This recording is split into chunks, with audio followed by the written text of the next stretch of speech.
Selamat datang di video hari ini.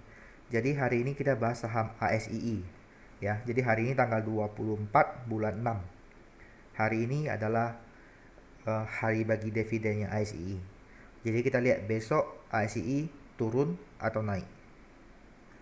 Biasanya sih setelah bagi dividen pasti turun gitu ya. Biasanya ya. Tapi kan ada yang nggak biasa, kadang-kadang gitu kan. Seperti biasa kita tarik garis support sama garis resistance. Tapi sebelumnya saya mau kasih tahu bahwa sebelumnya itu saya pernah bikin video. Waktu itu ICE masih di daerah sini nih. Ya, masih di daerah sini dan saya estimasi ICE akan sideways di daerah sini. Waktu itu. Tapi ternyata di luar ekspektasi ICE di sini ada doji ya, tapi dia tembus naik ke atas lagi.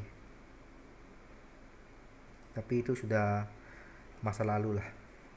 Kita lihat ke depan ya. Ini chartingnya ICE. Kita coba tarik garis support sama resistance.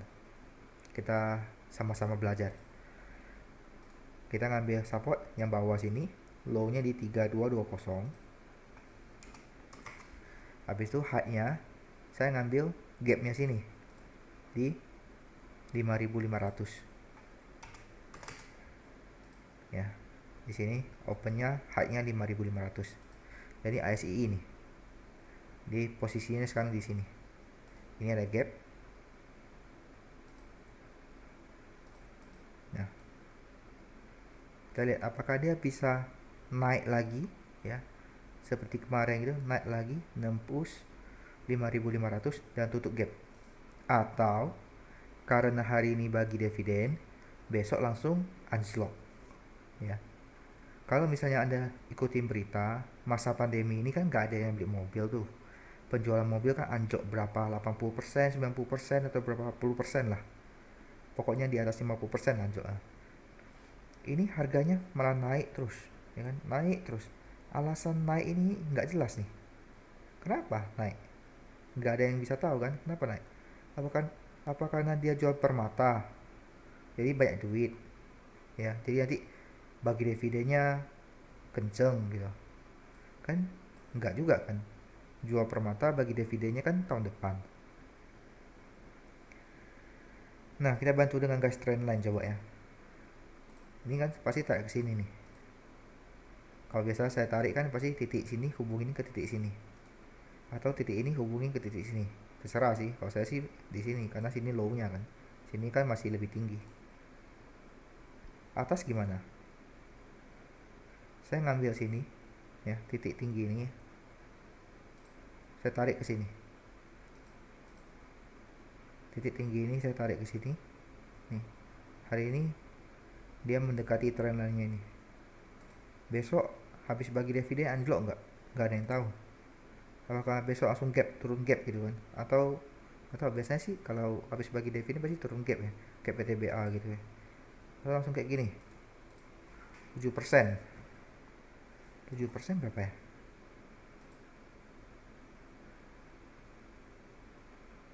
Nah, pas lah, sekitar situ lah ya. Atau seperti ini, turun lagi. Support terdekat di sini nih, low-nya sini, 4400.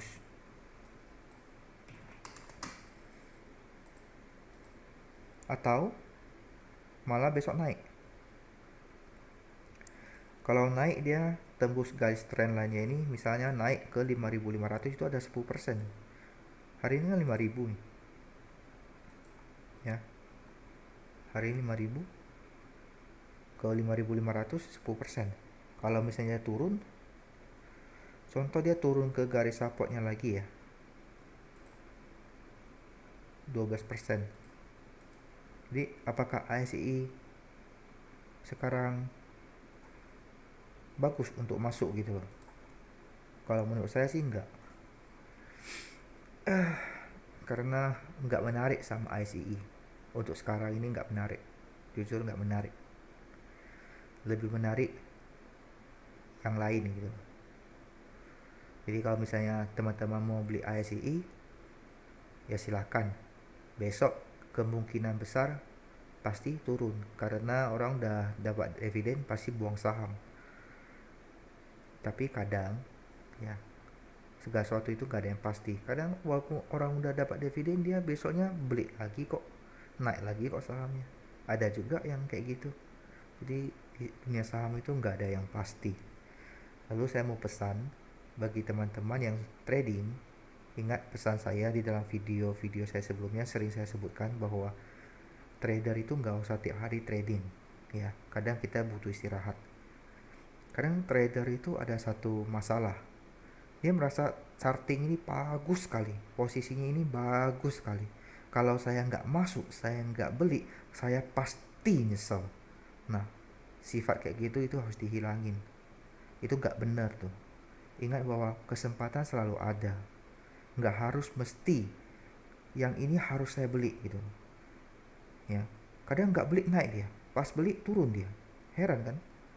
Nah, jadi nggak harus kayak, oh kesempatan ini harus saya ngambil, kalau nggak ngambil saya nyesel, nggak akan ada kedua kalinya lagi. Nggak ada hal kayak gitu ya. Di dalam dunia trading saham itu selalu ada kesempatan di keesokan harinya, jadi nggak usah terlalu terburu-buru. Saya beli saham itu nggak pernah beli saham pada saat saham itu turun. Saya beli saham pada saat saham itu mau naik dan saya numpang ikut naik. Jadi channel ini saya buat supaya pengalaman saya bisa saya sharing kepada teman-teman ya. Jadi teman-teman nggak lakuin kesalahan-kesalahan yang saya lakukan dulu. Seperti sekarang ini, kalau saya nggak akan masuk, saya tunggu aja dia, tunggu aja, tunggu nanti ada sinyal bahwa dia akan naik lagi, baru saya beli. Untuk sekarang ASI walaupun dia naik ke 5.000, mau dia naik ke 7.000 pun saya nggak nyesel. Satu, saya nggak beli, kenapa saya nyesel? Kedua, saya ada trading plan, saya ada punya saham yang saya lagi pegang, tunggu dia naik. Ya udah tunggu aja. Udah 2 minggu saya tunggu nih, nggak naik-naik. Bosan saya, kesel juga, lama betul naiknya. Tapi mikir-mikir, ya biarin aja deh, kan nggak mungkin juga kan saham yang bagus saya lepas gitu. Jadi saya harap ada pesan moral di video kali ini, supaya kita jangan terlalu gimana ya, terlalu gairah ya, terlalu pengen trading tiap hari. Untuk saham ICE, kalau misalnya next supportnya itu adalah 4.400, resistnya 5.500. Kalau mau beli silakan, tapi saya nggak saranin. Kalau yang sudah dapat dividen, besok mau keluar silakan, masih banyak saham yang bagus. Hari ini IHSG naik, besok belum tentu naik ya. Kalian lihat aja besok merah atau hijau. Mungkin sampai di sini aja. Saya harap sih teknik yang saya ajarin bisa Anda praktekkan. Saya nggak ngajarin hal-hal yang rumit kok, cuma tarik-tarik garis. Indikator lain saya nggak pakai, karena bagi saya itu nggak ada gunanya. Kenapa nggak ada guna? Nanti saya bikin saya bikin satu video khusus, saya jelasin. Saya lihat charting seperti ini tuh ada 14 tahun saya lihat charting seperti ini. Udah 14 tahun saya lihat charting kayak gini. Jadi saya bukan anak kemarin sore. Jadi untuk charting sama indikator-indikator itu yang kalian pernah pakai, rata-rata saya pernah pakai ya. Tapi nanti saya ceritakan di video selanjutnya. Saya lagi mikir sih mau bikin video itu atau enggak. Tapi kalau misalnya teman-teman ada yang penganut indikator-indikator tertentu, ya saya respect ya, saya respect. Kalian continue saja. Kalau saya pakai teknik yang tarik-tarik garis ini aja. Saya mau edukasi, saya mau teman-teman lain yang belum paham, yang nggak tahu bagaimana, pakailah teknik yang paling simple ya. Kita nggak harus kelihatan terlalu profesional, yang simple saja deh. Oke, mungkin udah terlalu lama ya bahasnya ya. Kita ketemu lagi di video saya berikutnya. Cuma pesan saya, kalau misalnya sudah dapat cuan, istirahat bentar lah ya. Istirahat bentar, minggu depan lagi baru kita trading. Sampai jumpa di video saya berikutnya. Bye bye.